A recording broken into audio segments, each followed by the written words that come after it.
Ginanap doon sa mismong lungsod ni Ben Abalo sa Mandaluyong. Talagang dinumog po ng mga supporters ng ating Pangulong Bongbong Marcos yung buong alyansa. Yan o. Hanggang doon. Tingnan naman po ninyo ang dami ng tao. You see? So sabi mga more than 22,000 ang nagsiksikan mga kababayan para suportahan ang alyansa ng Bagong Pilipinas.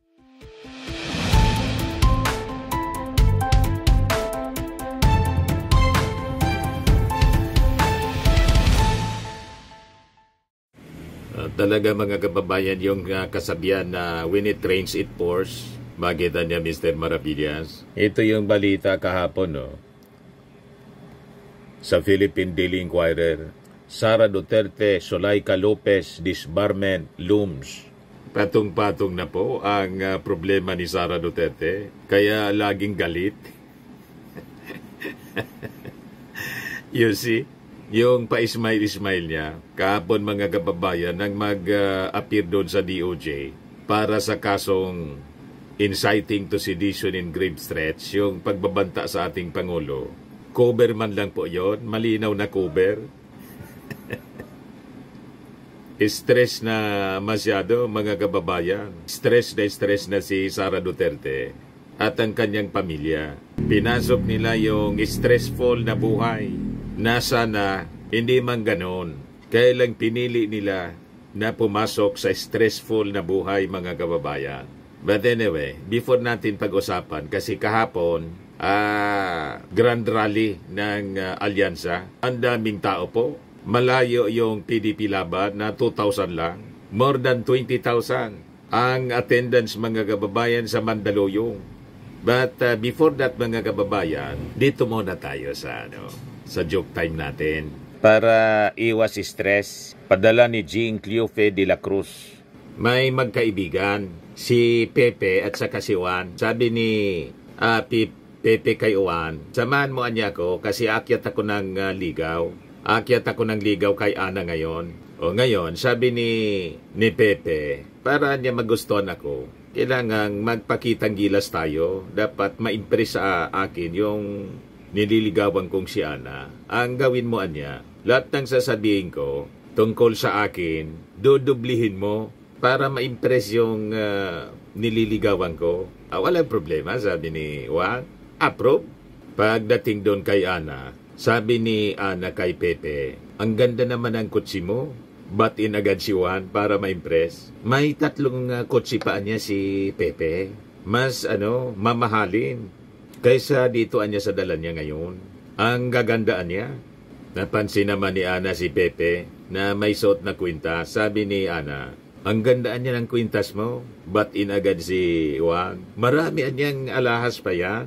Si Pepe. Mas malalaki kaysa sa suot niya. Pinodoble talaga po.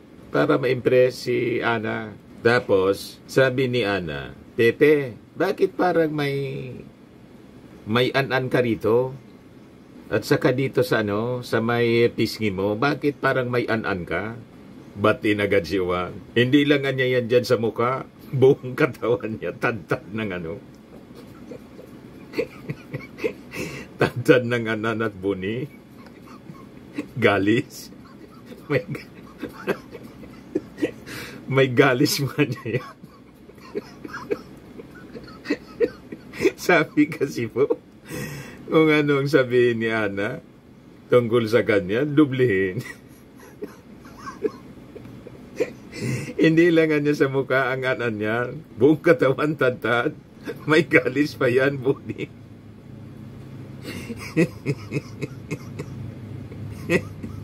Hindi pa nakapag-propose si Pepe kay Ana. Busted agad.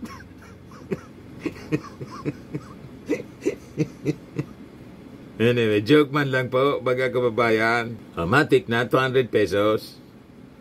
Kasali ka na rin sa ating monthly draw. Pag nabunot yung pangalan mo, 5,000 pesos. Pag hindi, qualified ka pa rin sa December. Sa grand draw natin, 10,000 pesos na yung ating cash prize. Di bueno, Hanggang ngayon na lang po yung kampanya, kaya sagad-sagarin na natin. Sa Monday, eleksyon na po. Huwag din yung kalilimutan. Huwag sasayangin yung boto. I-number 1 ninyo kaagad, Ben Abalos po sa pagkasenador. Sabi natin, siya po yung magiging talagang katuwang ng ating Pangulo sa food security at iba pang mga gusto niyang i-implement na mga projects para po sa bagong Pilipinas. Sa mga magsasaka, ito lang. Number 1, papalakasin ko ang kapangyarihan ng NFA kasi tinanggal ito ng rice tarification. Isipin mo, kung minsan baksak ang presyo, kawawang ating magsasaka. Pero kung meron kang NFA na may sapat na pondo na siya na bibili sa iyo at siya na rin magbebenta open kasi hindi nila pwede ibenta, nakalagay ito sa batas, i-impact lamang nila factory in terms of calamity. They can only sell it if there is a rice emergency. Tatanggalin natin yun. Isipin nyo, sabi nga ni Sir Kiko, kung libo-libong truck, buong Pilipinas, walang ginawa kundi bumili ng bigas sa mga magsasaka at binibenta mismo direkta sa mga tao. Naku po, masaya lang magsasaka, masaya yung mga bibili dahil nakakabura sila. Hindi ba? Napakasimple. Let's just empower the NFA at yan ang gagawin ko. I will amend the rest of it.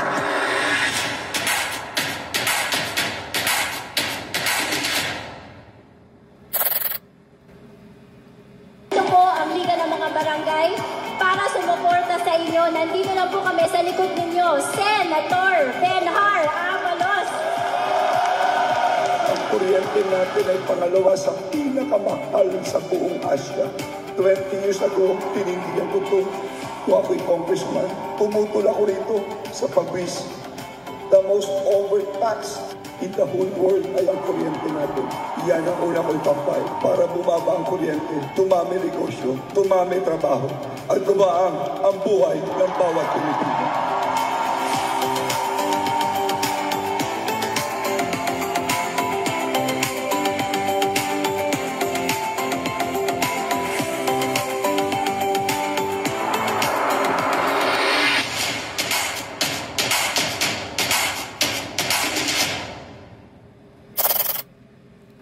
Kahapon po yung grand meeting di Abansi ginanap doon sa mismong lungsod ni Ben Abalos sa Mandaluyong.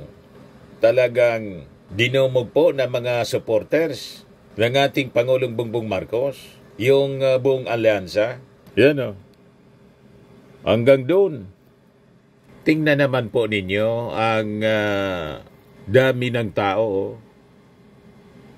You see? So sabi mga more than 22,000 ang nagsiksikan mga kababayan para suportahan ang alyansa ng Bagong Pilipinas. Kaya tama yung sinabi ng isang yung presidente mismo ng Okta Research. Hindi lang basta panalo ang alyansa ng Bagong Pilipinas. It will win big. Baka nga lang po hindi 8, kundi baka 9 o 10 ang makapasok sa alyansa. Sa Magic 12 mga kababayan. Or baka 10 pa. Kasi yung mga supporters ng ating Pangulong Bongbong Marcos, tuluyan ng isirumpa si Amy Marcos saka si Camille. So 10 na lang mga kababayan. Yan panoorin natin mga kababayan. Yan matindi yung crowd.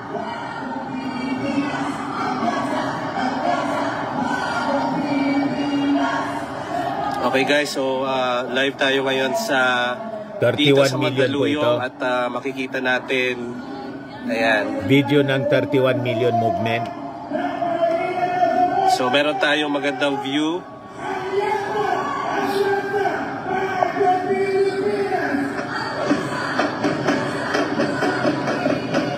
Diba? Napakarami mga kababayan. So Alyansa Rally po to sa Mandaluyong dito sa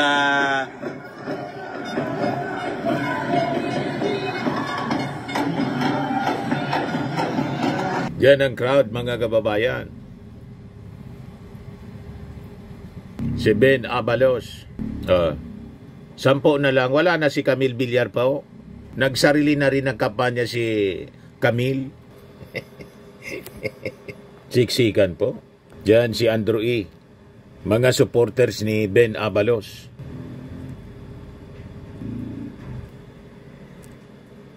Pakinggan natin yung ating Pangulo. Magandang gabi, Mandaluyong!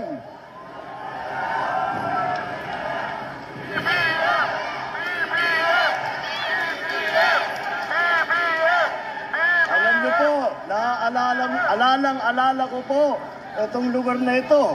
Ito na yung napuntahan kong pangatlong rally po dito sa inyo sa Mandaluyong. Sa iba't ibang kampanya ko. At lahat ng kinampanya ko rito sa Mandaluyong, panalo po tayo. Maraming salamat po. Ito po ay nakarating na sa kahuli-hulihang pagtitipon natin dito po sa kampanyang ito. Kaya nais kong pasalamatan, hindi lang po kayo ng tiga Mandaluyong. Kung hindi po lahat nang nagpakita ng suporta sa Team Alyansa habang sila at kami lahat ay umiikot sa buong Pilipinas. At nasasabi ko naman, nakakatuwa naman na mas nakita. Kahit po saan pumunta ang Team Alyansa, napakainit po ang pagtanggap sa Team Alyansa, pagtanggap para sa kinabukasan at kabubuti ng ating minamahal na Pilipinas.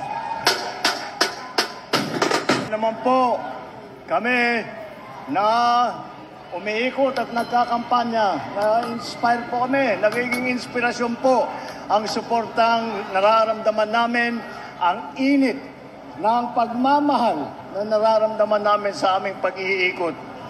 Ay mula naman po sa umpisa, sinabi ko po, ang bagong Pilipinas ay isang pangakong ginagawa nating totoo na araw-araw. Ating inyong suporta ay ang aming inspirasyon. Naniniwala ko na ang lakas ninyo ang magdadala sa atin sa bagong Pilipinas. Kaya naman, nabuo po ito. Mula Hilaga hanggang Timog, isang alyansa ang nabuo. Ngayong gabi, ang sambayanang Pilipino, kayo ang magbibigay buhay sa ating pagtitipon ngayon. Alam nyo po, siguro panahon na. Dahil po, bakit namin ginawa itong alyansa? Kung maalala ninyo, nung kumakampanya ako rito, ang aking isinisigaw, ang pagkakaisa, unity.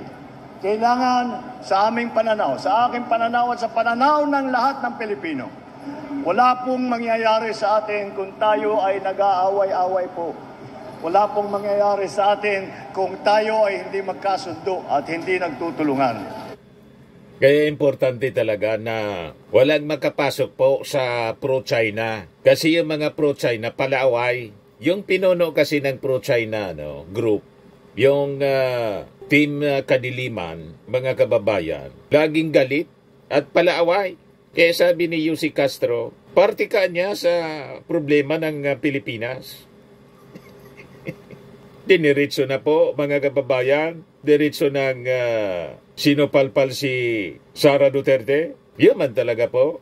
Yun ang totoo. Si Sara ang problema ng ating bansa. Kasi walang tigil sa panggugulo at paninira sa ating administrasyon. Sabihin man baga, wala dang kakayahan yung ating administrasyon. Yung namumuno, yung ating Pangulong Bongbong Marcos. Sabi ni Yussi Castro, di ba niya ikaw yung namuno sa DepEd? Anong nangyari sa DepEd? Pinabulok mo niya yung mga pagkain sa DepEd? Ang daming problema. Ang hindi mo man lang niya na solusyonan. Sino palpal po? Anyway, balikan natin yung ating Pangulo sa kanyang speech po sa Grand Meeting di Avance sa Mandaluyong kahapon. Kagabi pala. Kaya ko po isinisigaw ang pagkakaisa. At kaya naman po ang ginawa po namin ay pinagkaisa namin ang lahat ng aming kilala na pinakamagaling na magiging senador para makikita natin patuloy ang ating progreso, patuloy ang ating pag-unlad, patuloy ang mapayapang Pilipinas, Ibig sabihin ng ating Pangulo, patuloy ang mapayapang Pilipinas, dapat wag nating iboboto po yung nanggugulo lang sa ating bansa. Yung mga politiko na full of negativities, yung mga politiko na hindi man yung interes ng ating bayan ang pinaglalaban, kundi interes ng isa lang na pamilya. In words, interes po ng dayuhang foreign power, interes po ng China. Yan ang malinaw dyan po. Pag ganon, babagal po ang ating pagunlad pag may nanggugulo. Kaya paulit-ulit na sinasabi ng ating Pangulo, magkaisa tayo. Kaya lang itong grupo, mga kababayan ni Nadigong, ayaw man makipag-isa. Gusto mang-isa. Tama ba? Hindi kasi makapaghintay ng 2028. Kaya nanggugulo po. Ang magandang takbo at kaunting ginhawa para sa ating mga kababayan. Marami po naman nangyari na dahil sa pagkakaisa. Marami po akong balita. Marami po akong magandang maibabalita sa inyo. Sa mga nangyayari sa nakaraang 2 taon, 3 taon halos mula nung tayo ay umupo noong July 2022. Ngayon po, ang ekonomiya ng Pilipinas ay kinikilala sa buong mundo, isa sa pinakamabilis ang paglaki at pag-unlad ng ekonomiya sa buong mundo. Yan ang pagkakilala ngayon ng Pilipinas. Kaya walang katotohanan yung sinasabi ni Amy Marcos saka ni Sara Duterte po na binabalot na tayo ng kadiliman. Sila po ang binabalot ng kadiliman, sila man lang po. Pero ang Pilipinas po, kitang-kita na po ang liwanag. Ang dumilim po yung pangarap ng may mga personal na ambisyon. Hindi para sa ating bayan, kundi sa kanilang sarili. Yan ang malinaw po eh. Pumantay na po tayo sa China, mga kababayan. Kaya yung mga agents ng China rito, mga politiko, walang tigil sa panggugulo po at paninira sa ating Pangulo kasi na-insecure sa atin yung China. Inabot na natin po, napantayan natin sa GDP growth. One of the fastest economy tayo. Asian economy ngayon. Based sa statistics. You see, ito yung pinapaliwanag ng ating Pangulong Bongbong. Sa Asia po, tayo ay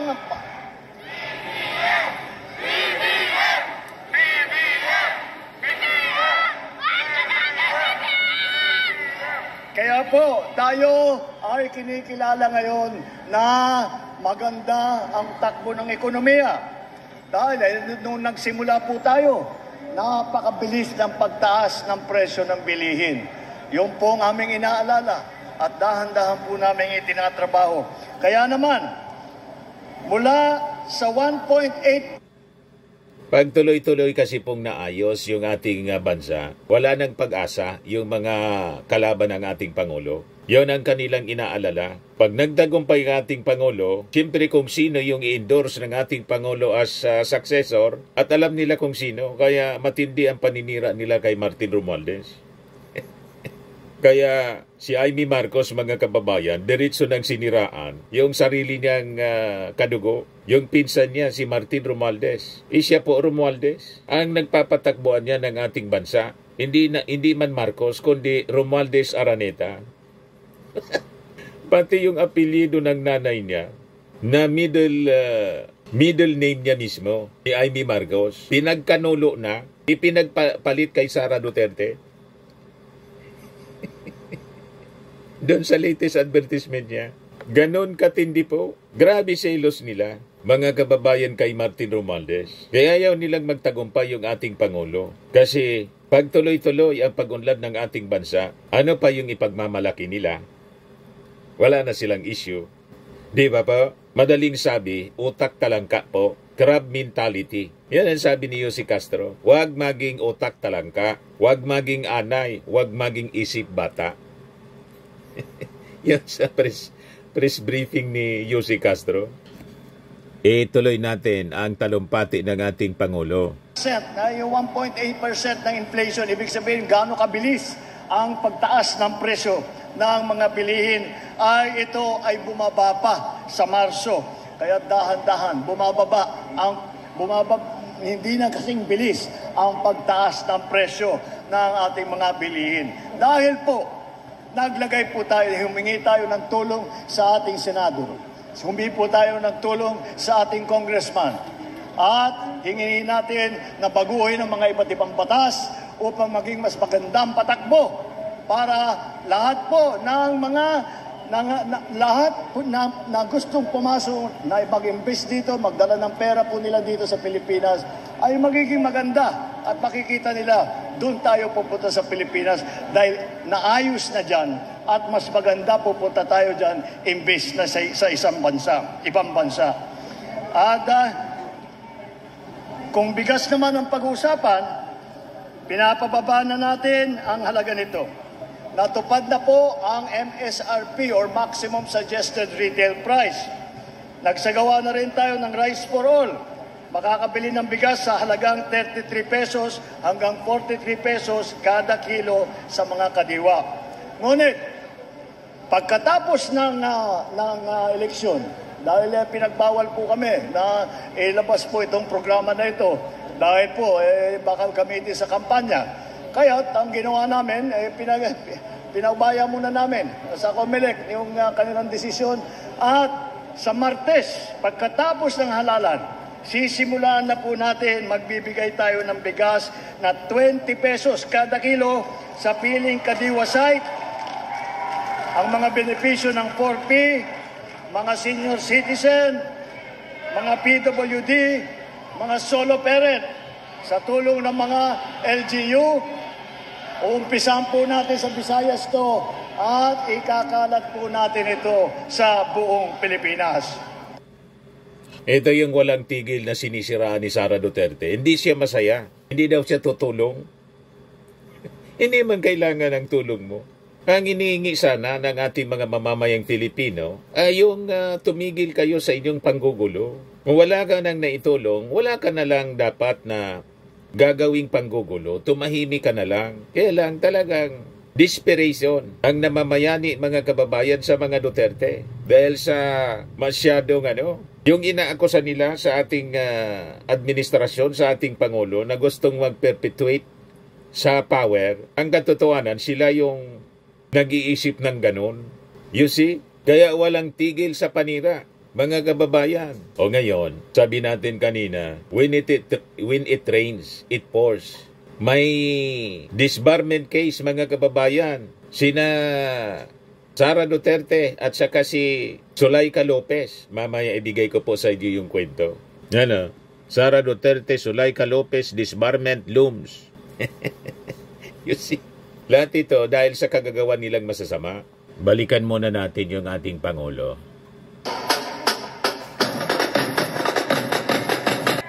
Kasama din po dyan,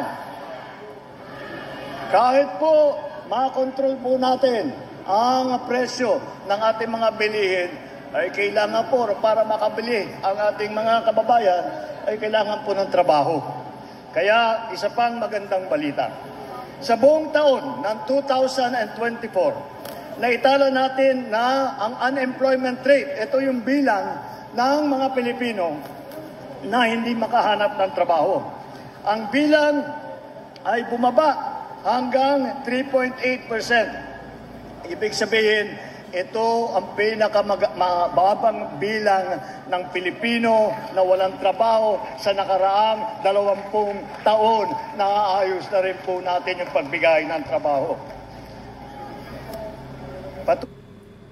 Pagandang-paganda na po ang kalagayan ng bagong Pilipinas. Gustong ibalik po sa lumang kalagayan ang ating bansa nitong si Sara Duterte. Gusto niya lumang pag-ugali, yung pag-ugali nilang masama. Ayaw baguhin. You see, itong mga kandidato nila na may lumang pag-ugali, na mahilig manira po, never kayong paluluko sa kanila, mga kababayan, na makaupo pa sa posisyon. Isweldohan natin, hindi man tutulong sa pagpaunlad ng ating bansa, kundi maninira lang po. Payag kayo sa ganong public official na nagsisweldo, hindi man nagtatrabaho, kundi naninira lang sa mga kalaban nila sa politika. Walang patutunguhan ng ating bansa pa ganyan. Tuloy po tayo pagbibigay ng mga pagkakataon para sa ating mga kababayan. Mula Hulyo 2022 hanggang sa katapusan ng 2024, Nakapagsagawa tayo ng higit 4,000 job fair at sa iba't ibang sulok sa bansa. Hindi lang po dito sa Maynila, hindi lang po sa malalaking lungsod, kung hindi po kung saan-saan lahat po ipinagkalat natin. Binibigyan po natin ng pagkakataon ang ating mga 4Ps, ang ating mga benepisyaryo upang sila ay makabangon muli. Kinakagalit nila ni Sara Duterte yung ginagawa ng ating presidente, ng ating Pangulo, nagbibigay ng ayuda. Yung binibigyan po ng ayuda ng ating Pangulo, pinakikinabangan nila, may real identity, may transparency po, hindi tulad ng paggastos ng confidential funds na yung mga intended beneficiaries, mga chichirya po, fictitious name, yung mga kumubra. Alam na ninyo kung sino kumubra noon. Kaya nga po na-impeach si Sara at hindi niya ito pinapaliwanag, hindi niya ina-address, iniiwasan niya na pag-usapan. Kaya ang ginagawa niya, diversionary tactics. Kahit nga po yung impeachment na gustong i-file sa ating Pangulo, diversionary tactics po yun. Siya yung dapat na ma-impeach na nang tuluyan sa pamamagitan ng conviction sa Senate trial. Pagkatapos, yung kanyang supporter na si Cardema nag-file din sana. Sabi, babalik sa Martes kasi wala man pong nag-receive ng kanyang impeachment complaint na gusto sanang i-file.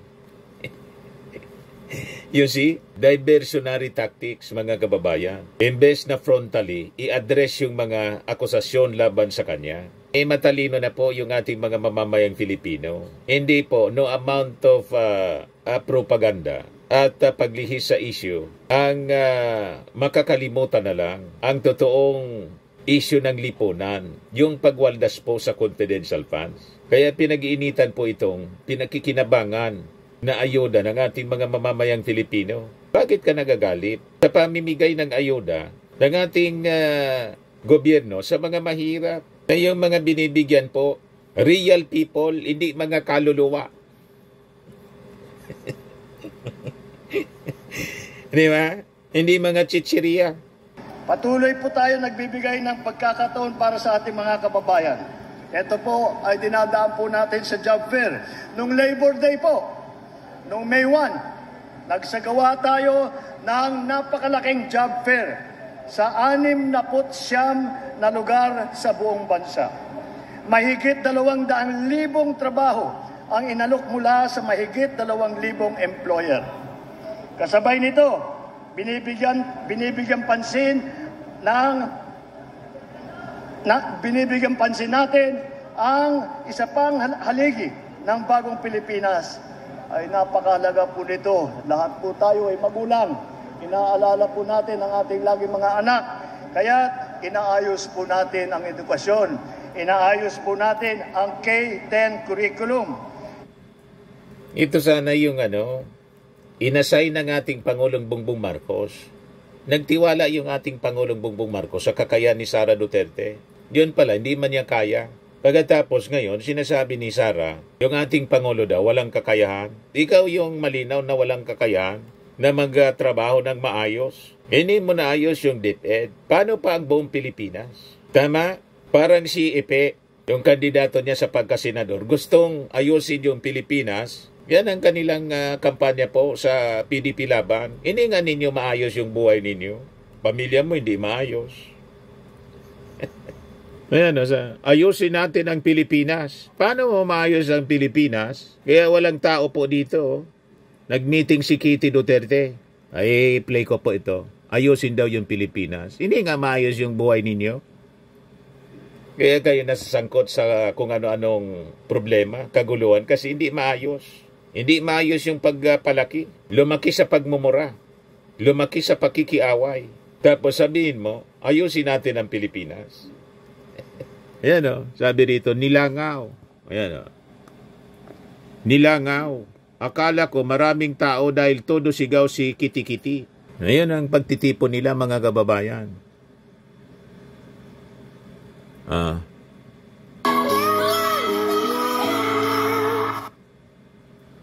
Sigaw ng sigaw, mga kababayan, Wala man audience po. Oh. Ilan lang po. Oh. Mga tao. Walang mga nagpakaupo. O yan si Kitty. Oh. Sigaw ng sigaw. Ayusin daw ang Pilipinas. Ayusin natin ang Pilipinas. Ayusin muna ninyo yung mga kaso na kinakarap ng tatay ninyo, ni Sara Duterte, ni Pulong. Sunod siguro si Baste kasi may nag-expose na isang journalist from Davao na ang sabi sa seminar 1 million per day yung gastos. 350 million. Seminar lang. Tapos yung kalsada, Davao Coastal Road, 1.64 billion pesos per kilometer yung gastos. 8 to 10 times daw sa usual na cost. Imagine ganun ka kay expensive. 8 to 10 times more expensive. Kasi the usual cost, sabi mga kababayan, 140 to 200 million man lang per kilometer ang dapat na cost ng pagpapagawa ng 4-lane na kalsada. Panahon daw ito ni Digong. You see? Kaya walang base itong mga sinasabi nila. Ayusin yung Pilipinas. 6 years yung lumipas. Imbes na maging maayos yung ating bansa, marami po ang buhay na nasira. Permanente. 30,000 victims ng EJK. Ito yung inaayos po ngayon ng ating bansa.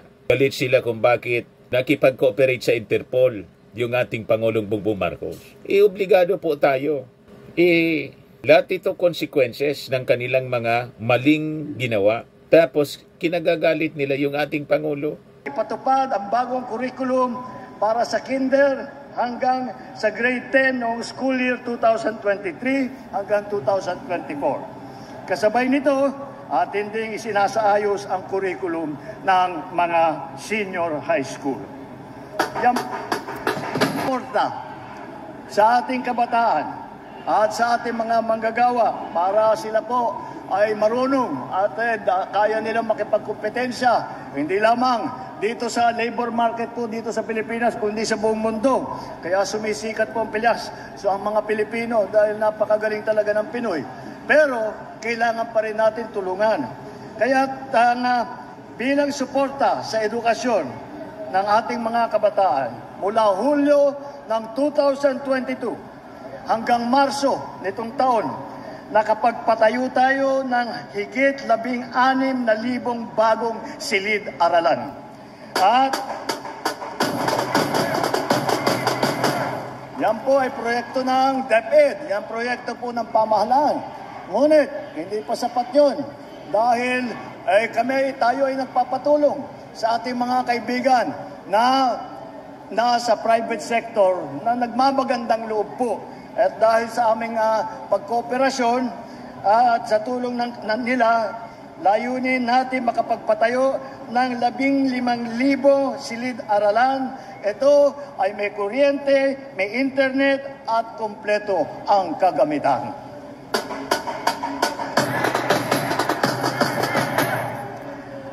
At alam naman po natin ang buhay ng lahat ng educational system ay ang ating mga guro. Kaya tinitiyak natin na ang guro natin ay nakakatanggap sila sa lahat ng kanilang benepisyo. Kahit yung dati, yung sweldo napapautang ang ating mga guro dahil hindi dumadating ng tamang panahon ng kanilang sweldo. May mga pamilya po yan. Kaya ang ginawa natin, tiniyak namin, hindi na magiging problema yan. Isa pang naging problema dati, ang mga teacher hindi na makapagturo dahil kailangan maging principal, kailangan maging accountant, kailangan maging kung ano-ano na administrative. Tinanggal na po natin sa kanila ang katungkulan na yon para wala silang iniisip kung hindi turuan ang ating mga kabataan na maging magaling, maging masipag at maging mabuti. Ito yung mga hindi nagawa ni Sara Duterte. Pagkatapos, gustong magpresidente, yung sa DepEd, isang departamento, hindi na niya ayos. Assuming mga kababayan. Mas maayos na benepisyo, mas malinaw na career path at mas mahabang pahinga, tulad ng bagong pinapatupad na 30 araw na uninterrupted summer break. Para naman ang ating mga guro, napakasipag na po, ay mabigyan naman ng kaunting bakasyon para makapagpahinga at para magpalakas muli para sa susunod na school year. Hindi po natin kinakalimutan ang kalusugan ng ating mga mamamayan. Ngayong taon, mas pinalaki po natin ang saklaw ng mga benepisyo sa PhilHealth. Ang gamutan para sa pneumonia, sa operasyon na cesarean, sa breast cancer, sa dialysis, dengue, asthma at iba pa. Mas malaki na po ang kokobera ng PhilHealth kesa sa dati. Serbisyo rin ang ating ipapalit sa ating mga kababayan. Hindi na ninyo kailangan magpunta sa mga malalaking ospital na kalayo-layo upang magpatingin at magpalaboratory. Sa mga namin binuksan na tawag na bukas centers, libre na po ang check-up, libre na ang test. Sa ngayon, may 51 bukas centers na sa buong bansa. Maaari kayong pumunta ron po, magpa-check-up, magpa-x-ray, magpa-ultrasound, at marami pang ibang serbisyo. Malamang mauna pa yung mga DDS pumunta doon. Pero pagka-avail ng mga services na to, hindi pa rin magbabago yung kanilang masasamang ugali. Sisiraan pa rin yung ating Pangulong Bongbong Marcos sa social media.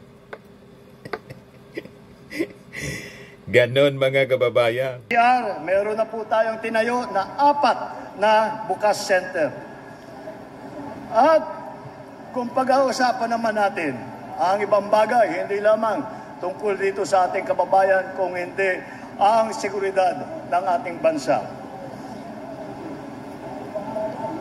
Kung pag-uusapan natin ang pagtanggol sa ating karapatan, hayaan ninyong sabihin ko ito ng buong buo. Kailanman hindi tayo uurong sa pagtatanggol sa teritoryo ng Pilipinas.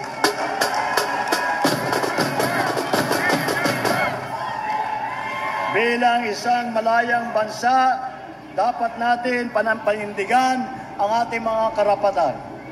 Dahil ang ating maliwanag na ang Pilipino lamang ang dapat na makinabang sa teritoryo ng Pilipinas, at yan po ay ipaglalaban po natin.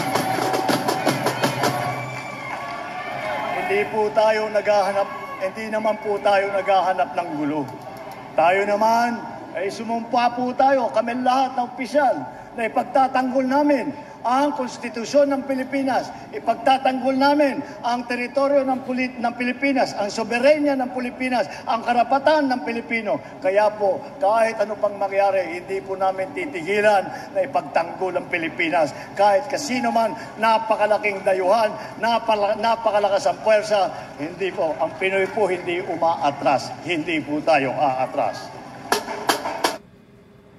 Yan po ang sinasabi nilang kuting. Diba? Ang totoo po, isang matapang na tigre ng norte yung ating Pangulong Bongbong Marcos.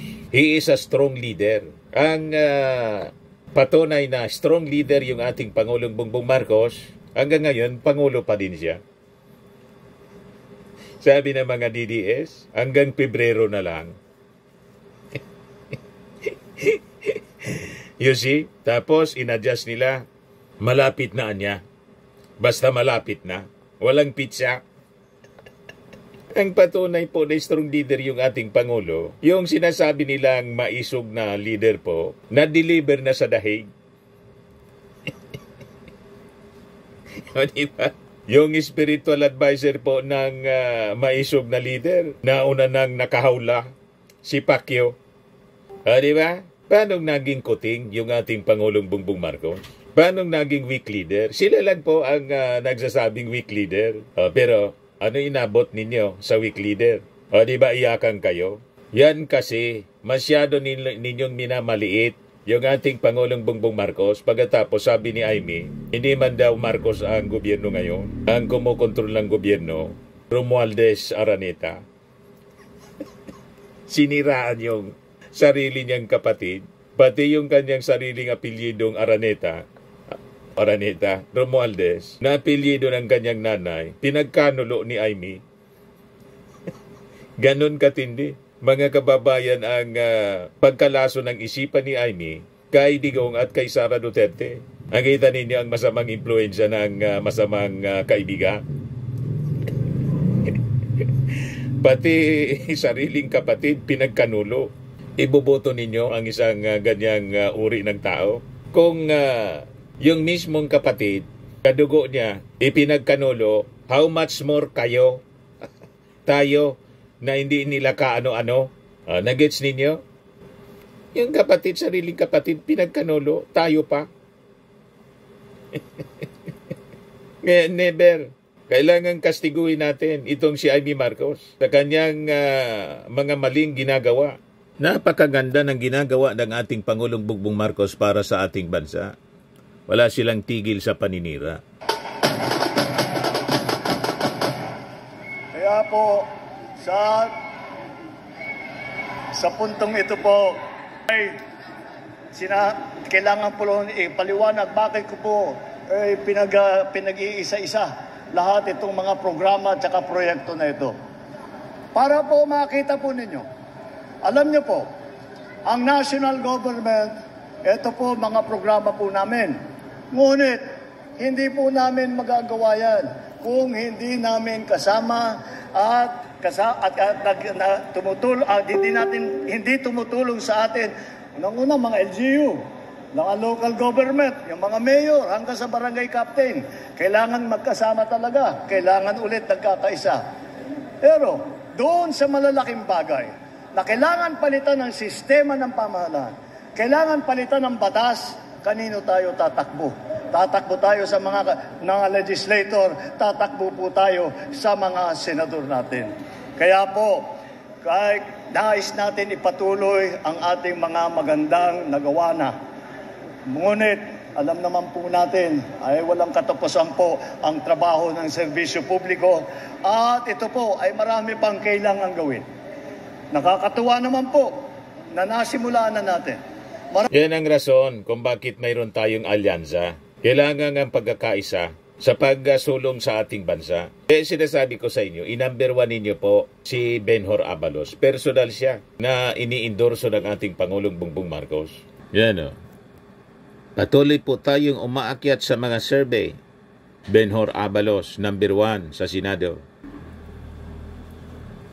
Ayan po. Kandidato natin para sa Senado, Benhur Abalos, number 1. Ito ang kandidato natin para sa Senado, Benhur Abalos, number 1. Ngayon, dito na tayo kay Sara Duterte. Nasabi dito sa balita, Sara Duterte, Zulaika Lopez disbarment looms. Sabi dito sa report ng Inquirer, in a development that has sent ripples through Philippine legal and political spheres, Vice President Sara Duterte is facing disbarment complaints, while her former Chief of Staff, lawyer Zulaika Lopez, has been accused of actions that some legal experts say could merit disbarment. These controversies arise from alleged misconduct related to the handling of confidential funds, interactions with constitutional bodies, and violations of lawful orders, raising serious questions about adherence to legal ethics and the rule of law. Sabi po ng isang kilalang abogado, si Lorna Kapunan, I have a strong belief that Duterte's disbarment is justified, adding that Lopez should also face the same consequence for her actions. Si Sara, finailan na talaga siya. Noon pa, nung panggulpi siya ng isang sheriff. Pero ngayon, may panibago siyang disbarment. Final ni last year pa, final ni Larry Gadon. Sabi ni Larry Gadon, kung ako nga anya na disbar, na kung titingnan, hindi man masyadong seryoso kaysa sa ginawa ni Sara Duterte. So dapat lang anya madisbar itong si Sara. Ganon din yung paniwala mga kababayan ni Atty. Kapunan. Yan ang sabi rito. In an interview, Kapunan weigh in on the seriousness of the allegations, agreeing that the grounds for disbarment against Duterte are valid. When asked directly if Duterte deserved to be disbarred, Kapunan responded emphatically, "Oh yes, in fact, lawyers have been disbarred for less." She detailed various reasons lawyers have faced disbarment in the past, including intemperate language, failure to return monies to the client, immoral conduct, criticizing the Supreme Court, gender-insensitive language, and disrespect for authority. Lopez, who formerly served as Vice President Duterte's Chief of Staff, has faced significant legal scrutiny. While she is not currently facing a formal disbarment complaint, legal experts, including Kapunan, have expressed belief that her actions could constitute grounds for disbarment. Lopez was cited in contempt by the House of Representatives for allegedly lying during a congressional hearing on confidential funds. Lawmakers accused Lopez of giving inconsistent statements under oath regarding the OBP's budget allocations and transactions. Ayan po ang sinasabi natin, when it rains, it pours talaga. Ang lahat ng aksyon na to, wala mang ibang sisisihin kundi sila kasi gawa-gawa nila ito. Consequence ng kanilang mga masamang aksyon, misbehavior, lalo na po yung paggastos ng confidential funds. Matindi yun, mga kababayan. Kaya si Sara Duterte, kung ano-ano na lang ang mga pinagsasabi laban sa ating Pangulong Bongbong Marcos. So, yan po mga kababayan. Sa Monday, eleksyon na po. Number 1 sa Senado. Ilagay po natin, i-shade natin, Ben Abalos. At itong ating programa mga kababayan, atin sa inyo nitong ating mga sponsors. Fairmax, Firming and Lifting Cream. Pinapay po sa mga pulses in affected area. Mainam po ito sa mga pains at paninigas ng mga kaso-kasuan. Ito sa mukha naman yung application, anti-aging, Automax po siya. Ito ay Glow Zero mga kababayan. Whitening po siya. Made in South Korea. Ito naman po, Ningxia Red Mix Fruit Drink. Gawa po siya sa goji berry. May anti-cancer properties po siya. At sa mga nagana po ng malinis and spacious fitness gym, pumunta lang po kayo sa aming Colossal Fitness Gym. May Grab Car Rental din po kami. At bills payment po sa aming office. At saka sa mga mahilig po sa mga imported bags, manood po kayo sa live selling ni Madam Aileen Rosales sa kanyang Aileen Closet po. Pati mga shoes, ito yung kanya po. Ito yung kanyang page.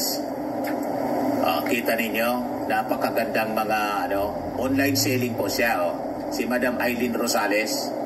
At cellphone number niya po, 773-798-7816. Ito naman po yung bago naming product na binibenta online. iGlow Serum Whitening po siya. Tingnan ninyo yung epekto sa aking anak na architect before and now. Yung mga inquiries po ninyo, dumiretso na lang kayo sa kanyang Facebook account, Riz Maravillas.